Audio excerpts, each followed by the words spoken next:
أقبل يا حافظ القرآن ولتسمع الدنيا هداك.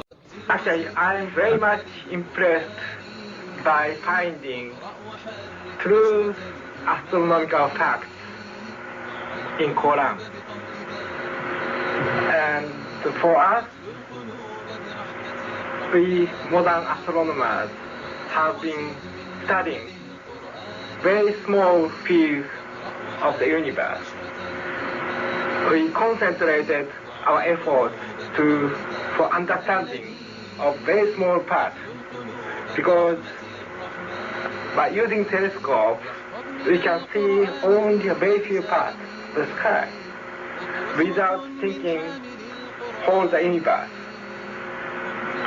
So by reading Quran and by answering to your questions, I think I can find my future way for investigation of the universe.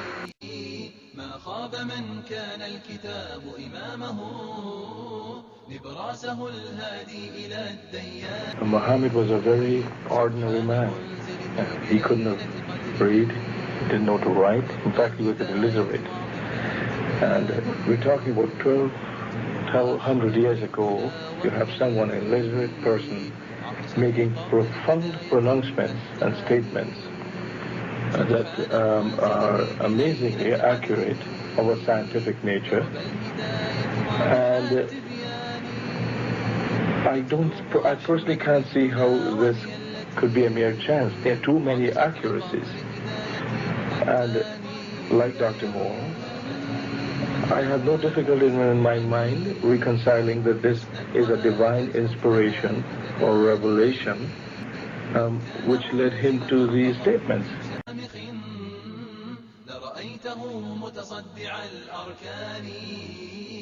يا حافظ القرآن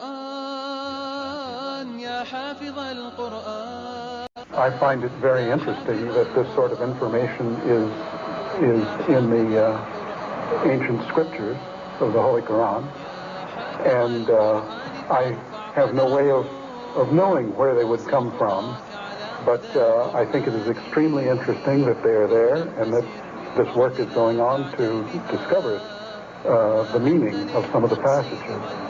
Well, I would think it must be the divine being.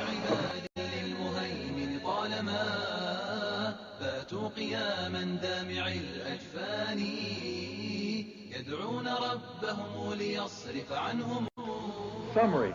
The Quran describes not only the development of external form, but emphasizes also the internal stages, the stages inside the embryo of its creation and development, emphasizing major events recognized by contemporary science.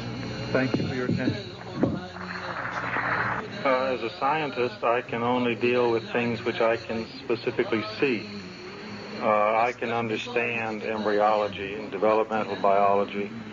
I can understand the words that are translated to me from the Quran. As I gave the example before, if I were to transpose myself into that era, knowing what I do today and describing things, I could not describe the things which were described. I see no reason, I see no evidence for the fact to refute the concept that this individual, Muhammad, had to be developing this information from someplace. So I see nothing here in conflict with the concept that divine intervention was involved in what he was able to do.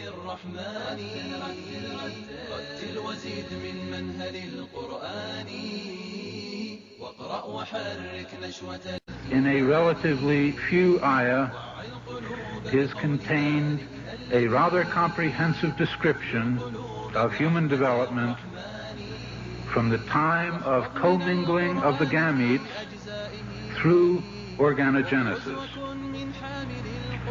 No such distinct and complete record of human development, such as classification, terminology, and description, existed previously.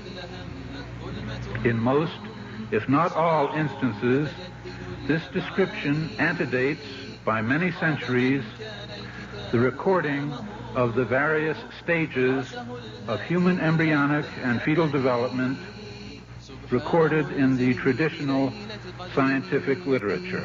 درب الهداية واضح التبيان يتلوه أحمد للدنا وهي التي عطشت لقطر هداية هتاني سبحان منزله. Professor Moore was also elected to the membership of the Royal Medical Association of Canada, the International Academy of Cytology, the Union of the American Anatomists, and the Union of North and South American Anatomists.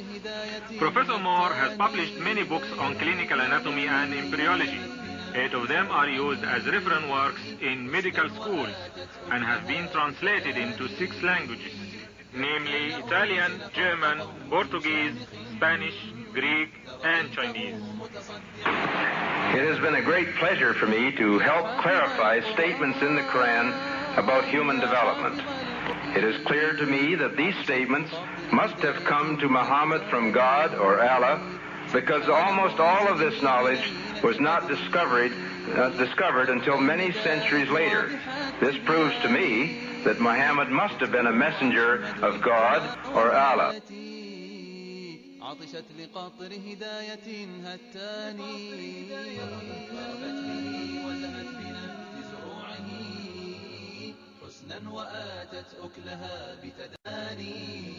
It follows, I think, that not only is there no conflict between genetics and religion, but in fact religion guides science by adding revelation to some of the traditional scientific approaches. That there exist statements in the Quran shown centuries later to be valid would support knowledge in the Quran having been derived from God. Thank you very much. ارفع قدره واصل خطاك على هدى القرآن هونا فسير في الأرض لا تعجل بها. Thinking of many of these questions and thinking where Muhammad came from, he was after all a Bedouin. I think it is almost impossible that he could have known about things like the common origin of the universe, because scientists have only found out within the last few years with very complicated and advanced technological methods that this is the case. Somebody who did not know something about nuclear physics 1400 years ago could not, I think, be in a position to find out from his own mind, for instance, that the earth and the heavens had the same origin, or many other of the questions that we have discussed here. يا حامل القرآن يا شبل الهدى انهض إلى العليا بغير تواني واصدح بصوتك تاليا ومرتلا واقرأ وحرك نشوة الإيمان. يا حامل القرآن يا شبل الهدى انهض إلى العليا بغير تواني واصدح بصوتك تاليا ومرتلا